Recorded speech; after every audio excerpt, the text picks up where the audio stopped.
Arcade cabinets weren't super common in my area when I was a kid. The county fair had a few, but you really had to go to a movie theater to actually use a cabinet while you waited for your movie to start. While House of the Dead and some of the bigger franchise cabinets could take you 30 to 60 minutes to trek through, most were just there for little bite-sized games you could throw a couple quarters at to waste time. That's a game we're talking about today, the newest entry of the Arcade Archives 2 series. Let us dive into an old Namco water sports racer. Here is my review of Arcade Archives 2 Aqua Jet for the Nintendo Switch 2.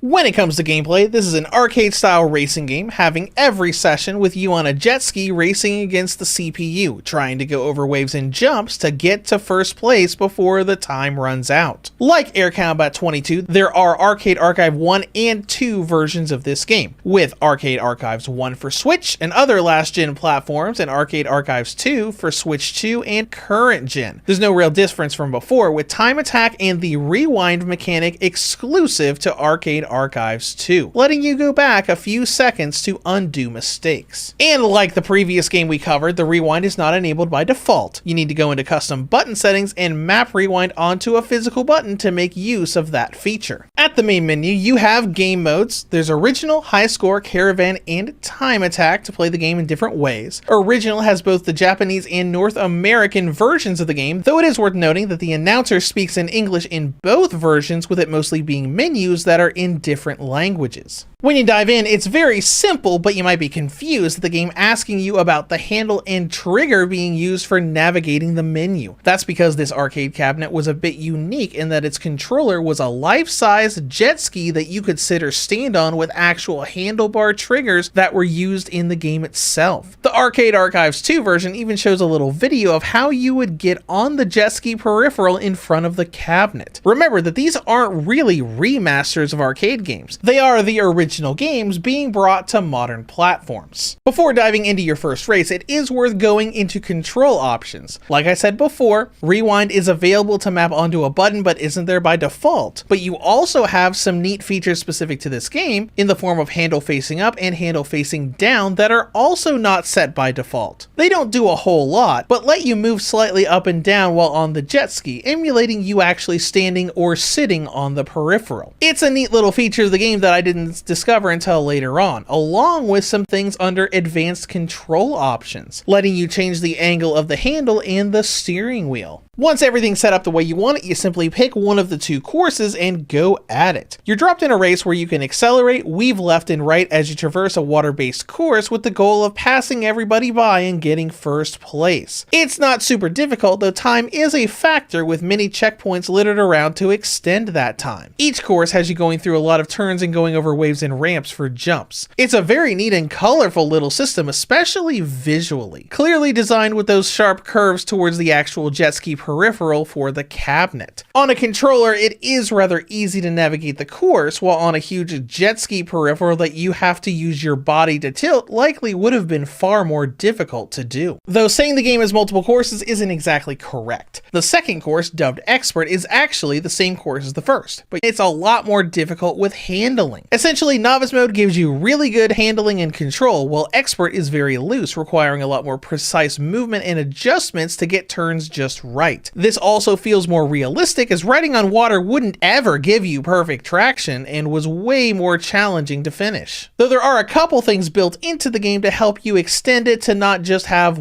literally one course. You can find 2 cheat codes in the in-game manual to activate Penguin mode and Mirror mode. Penguin mode is just as it sounds. It's the same game, but everybody's turned into cute penguins. Mirror mode is also just as it sounds. You play through the same course from start to finish the way it was before, except everything's flipped. Right turns become left turns, etc. There isn't really a gameplay loop here outside of just winning. You can get good scores or times for the online leaderboards, but that's all there really is to the game. I've seen many complain about the lack of multiplayer, but if you look back at this game's cabinet, there's only one peripheral there, and it was always built to be a single player experience to get high scores and waste time against the CPU. While it's true that Arcade Archives 2 does have functionality for online multiplayer, that's for games that had multiplayer back on arcade cabinets, which this game did not. That isn't to say there's no fun to be had. Sure, each run is barely 2 minutes apiece, but it's a very colorful game and it's got fun little charm, from seeing that whale jump off in the distance early on to that one section towards the end of the lap when you go off the ramp just right and get submerged in water for a few seconds. This also brings us to content and length. Obviously, this game only has one course in it, 2 if you unlock mirror mode, and each run barely lasts 2 minutes apiece. It's not a huge amount of content unless you really love competing for high scores. Is that 2 minute per run game worth that $17 price tag? That's up for you to decide, as that isn't a lot of content since it doesn't have multiple stages and routes like Air Combat 22. It might be something that's mostly for people who remember playing this game back in the day as a kid. Next up is presentation, which I think looks good for what it is. You can definitely see the 1996 in this graphical engine. There are little jaggies around many of the models, but it looks nice for an old 96 3D game. After all, the System 22 was one of the early ways arcade cabinets were capable of making 3D games, and for being that, and something that often looked a little bit better than their PS1 counterparts, at least the games that had PS1 counterparts, it doesn't look bad at all. Moving on to performance, I have no issues here. It is very smooth from start to finish and never gave me any issues. That brings us to battery life. On the Nintendo Switch 2,